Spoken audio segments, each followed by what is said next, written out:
Hello everyone. I've sent out a document giving you some guidance on your final essay, but I wanted to give you some supplementary points just to make sure we are all literally on the same page. So your final essay will include two major parts, the written essay and your primary source portfolio. The written essay, I'll go more over that in a second, but remember it is slightly shorter given the various limitations and constraints and challenges of the summer course, but still significant. So 2,000 to 2,500 words, that's about 4 to 5 pages. It certainly can be more if you'd like, but make sure that you have the word count and at least that many words to articulate the research that you've done. Inside of that essay, you will have a citation section, which includes two parts, your bibliography, which can just be your reading list. If you turn that in today, it can just be cut and paste. You've already done that work. But maybe you want to add more sources as you finalize your essay. All Chicago-style citation, which we should be more or less pros at, but also the annotated bibliography. So you take some sources from the extended bibliography, and then you use 5 of those sources. They can be the same thing. It doesn't have to be 5 different sources, and do an annotation of those. We've already done an assignment like that in the first week of the course, so you should know what that is. But that is separate from your extended bibliography. I'll go more over this here in a second. Now, the primary source portfolio is a separate document. Remember, all of these are converted to PDF form and uploaded to Canvas. There will be spots to do that. As you will see, separate spots. This is all done before you do your final presentation, which you will also have to upload. It's all very clear on Canvas. But your primary source portfolio includes most of these things. Now, it doesn't have to include all of them, but you have already done most of this. So I want some interview transcriptions. You should have done some interviews. You don't have to include everything. You don't have to transcribe it word for word, but a couple of pages of what you think are some of the most significant responses. Paraphrasing is totally acceptable. If you performed any embodied research, so this includes sketches that you made, photographs that you took, or things that you gathered yourself in, not only thinking about the research for the essay, but also the research for the project that you made in studio.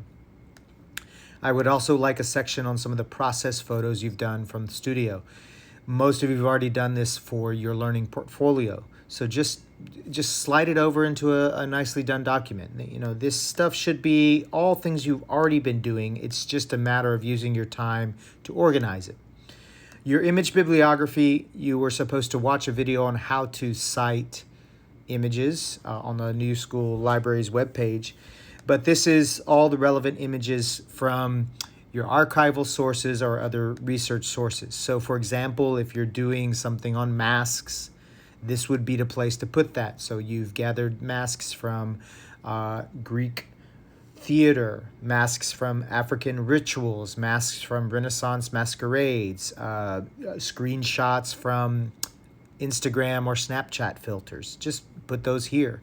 If you have done something on the history of Japanese candy stores, so maybe here you want to put things like images of the wrappers, types of candy. So I don't know what you've done. It's very much like the Met project where you found some images that help supplement your research.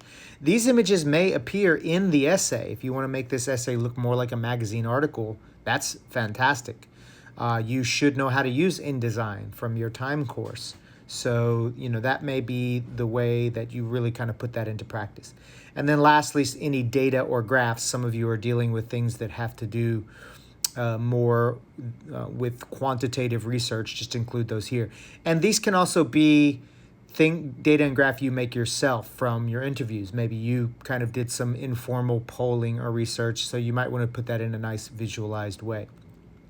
You don't need to include all of these, but you should have interview transcriptions, you should have process photos, you should have some images at the very least. And hopefully you've been doing some of the embodied research and have data and graphs. So that's all included.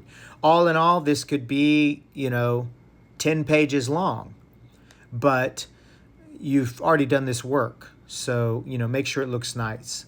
This is the last thing here. You have to kind of present this in a professional manner. Look at what's in it, the content, but also the form, the quality of the content, but also the way that it appears on the page. And all of you are designers and creative types, so just take a step back, blur your eyes, and make sure that it's distributed nicely. So those are the two major things. Now, the second part, I won't go over it as in depth. It's pretty straightforward. You have here the parameters for the essay. Proofread, please. You have to proofread. Reading out loud is the best way to do that. If you have someone else that can read it for you, one or two people, that's fantastic. And remember here, this annotation and extended bibliography is part of that primary essay. Then here's a suggested really rough outline. You should have already done this, but it's basically 3 parts: an intro and a conclusion, and then the body, right? This is stuff you learn in elementary school and high school. But make sure you separate this body into logical parts.